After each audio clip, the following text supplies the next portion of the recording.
1. Intro hence. What is up, everybody? Random Man here. Whew, I had to take that blanket off. That was super warm, but I'll keep this crown on for the rest of this video.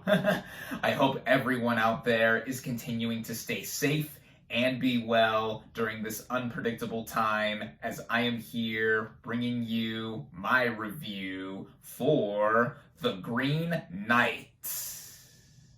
Based on the Arthurian legend / poem Sir Gawain and the Green Knight by Anonymous, the plot of this medieval epic fantasy film basically tells the story of Sir Gawain, played by Dev Patel, the headstrong nephew of King Arthur, played by Sean Harris, who embarks on a quest to confront the eponymous Green Knight, played by Ralph Ineson, who is a giant tree-like creature.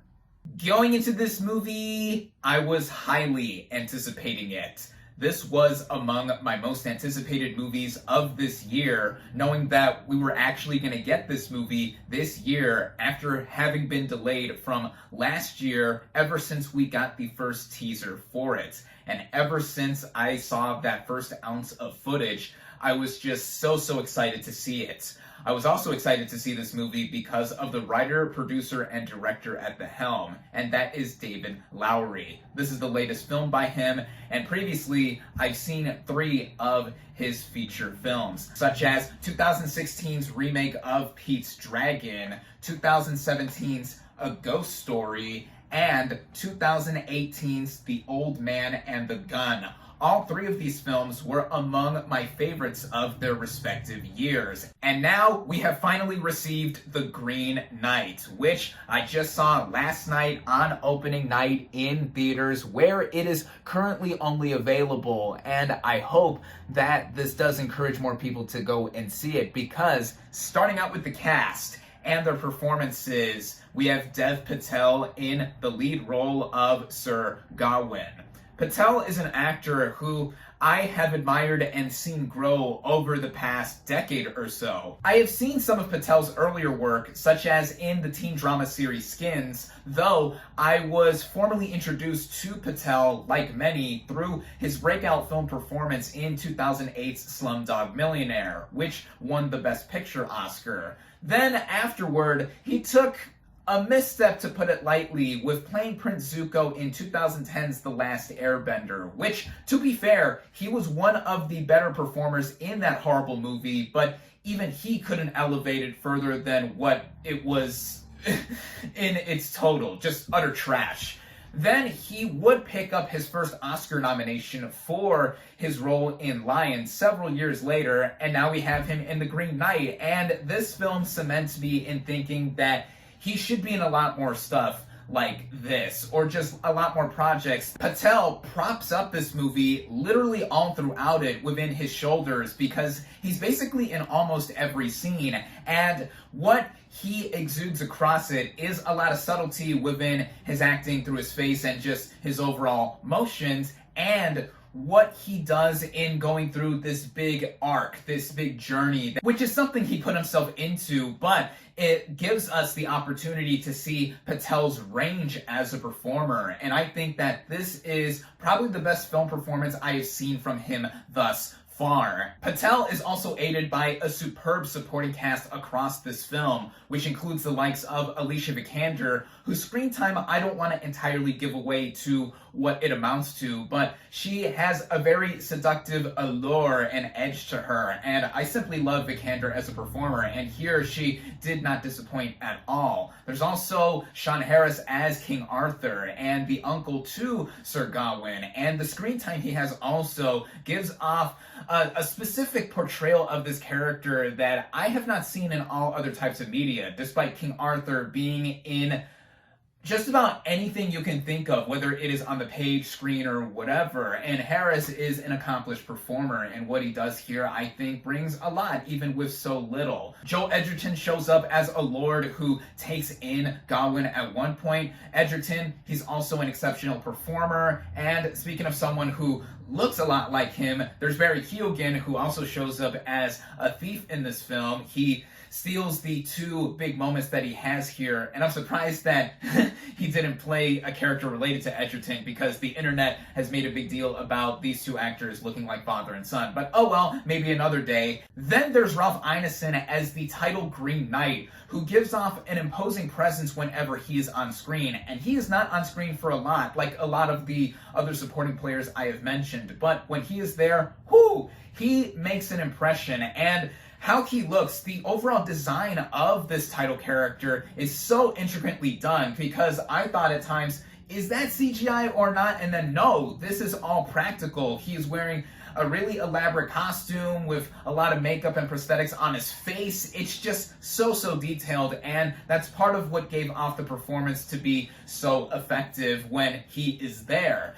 And then there's other people such as Sarita Choudhury as the mother to Sir Gawain, and Erin Kellyman, who a lot of people recognize most recently as Carly Morgenthau in The Falcon and the Winter Soldier, and these two have specific roles I don't want to give away either. But just know that I thought the performances across the board were excellent, especially Dev Patel as Sir Gawain, given that this film is all about his character, which brings me right into the writing and by extension the directing by David Lowery, as he has taken this Arthurian tale and put his stamp on it, literally, because it very much feels like a film that has been helmed by him.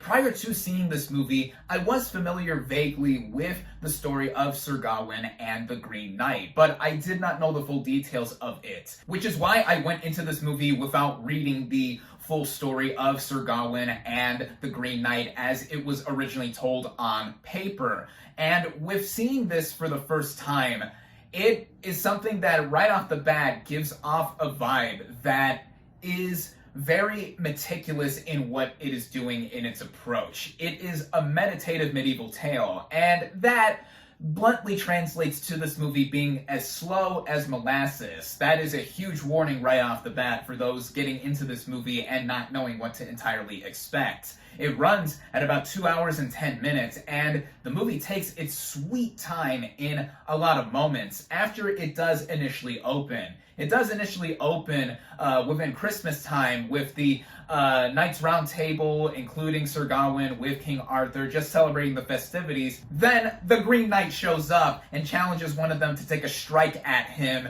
and Sir Gawain obliges and does so by literally taking off his head. Then the Green Knight, headless, picks up his own head and says, 1 year hence, meaning that Gawain has a year to prepare to go to him and take a strike back.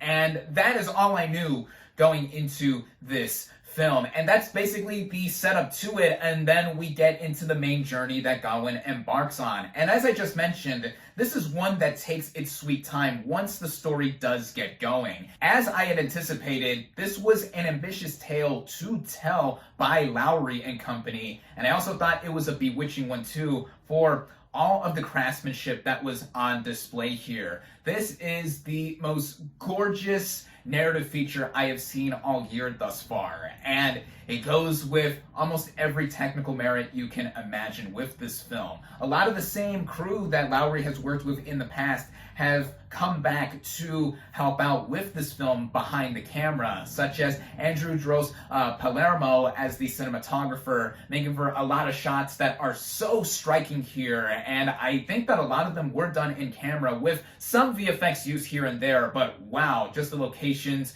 like being lost within the woods with Gawain, and even the elaborate kingdom of Camelot that we are introduced to. It looks and feels like we are within medieval times with how grimy it is, the way the color palette is all throughout it. A lot of darker hues are used here, though I found it ironic that for a lot of the movie, the color green was not used until we got further into it, and the marketing material used a lot of red, brighter red than I am wearing with my shirt here, And that goes into a lot of the thematic elements of the movie too. It's mentioned at one point that red is the color of lust, and green is what is left behind it afterward. This involves what Vikander in the movie is used for. She is the love interest to Patel's Gawain, and there's a lot more into it, but this is just a stunning, stunning film. And the way it is all strung together with shots lingering on, adding into a lot of the pacing being slow deliberately, though there were moments here that I was closely trying to decipher what was the true meaning of it. Sure, my stupid self didn't entirely know the meaning of a bunch of different stuff, but that could be just on me not looking hard enough, or just me not having been familiar with the original story, though I was still engaged with what I was seeing. There is just a lot to take in, even if it doesn't seem that way on face value, because of how simple the movie is and subtle with a lot of moments that it does take its time to develop. Even stuff like the moments that involve this CGI fox that accompanies Gawain through a lot of the movie do have more meaning with how the hero's journey of Gawain is portrayed. And plus, that fox was just simply adorable. Even though, of course, in real life, foxes don't talk or howl, but yeah, this is fantasy after all, so it doesn't matter too much here. The music I have to give a big shout out to as well. The original score was composed by Daniel Hart, another collaborator with Lowery from the past, and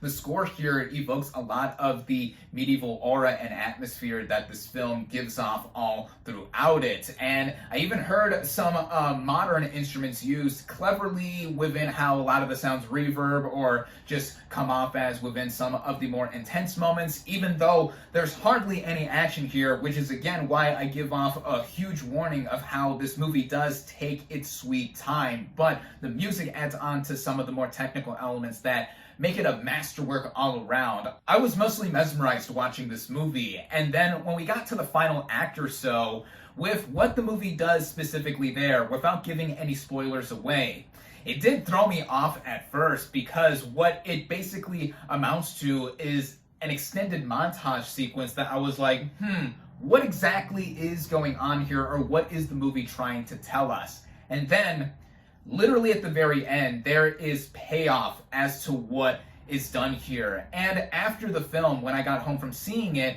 I went back and read the summary of the original poem/legend. Adaptation-wise, this film is mostly faithful to that up until the aforementioned final act of the story. And it was interesting to read out what actually happened in the original tale. And when I saw the application of what Lowery and company did with his own version of the story ending the way it did, I thought that what was changed here not only made it more accessible to someone like me who wasn't acquainted with the story prior to seeing this movie, but it also so fit the feel of it being an Arthurian tale by its end, because of what is surmised and literally implied with the ending of the story. And yeah, as I said, even though I was thrown off a bit by what was going on by its end, it really all came together with the actual final line cementing it all, and me just thinking, whoa. I really just watched something that was a true journey all throughout it. And I think that is what this movie does amount to in the end. It is an ambitious, bewitching, gorgeous, and meditative medieval epic that I think is among the best interpretations of any Arthurian legend that I have seen. Make no mistake though, as I have emphasized across this review, this film is not going to be for everyone, with how it is basically the most artsiest of artsy films that you could ever see out right now in theaters, or have just been made in recent memory. And I think those that are willing to embark on this quest that the movie has presented, I think you will be rewarded by its end, even if you don't entirely understand what is going on here, like I did with me, thinking that rewatching this movie, I would get into some more of what was meant by certain moments that I was a little thrown off by, or just going back and just enveloping everything into my mind once again. And this is all a testament to what Lowery has done ever since I saw him do Peach Dragon in 2016, all the way until now with The Green Knight. He has cemented himself as being one of my favorite filmmakers, making a lot of fantastic stuff in the past decade. And I have loved everything he has done from what I have seen, and this inevitably has me saying that The Green Knight is one of my favorite movies of the year thus far, specifically this being my favorite narrative feature film of the year so far. I highly recommend it. My final verdict for The Green Knight is 4.5 out of 5 stars.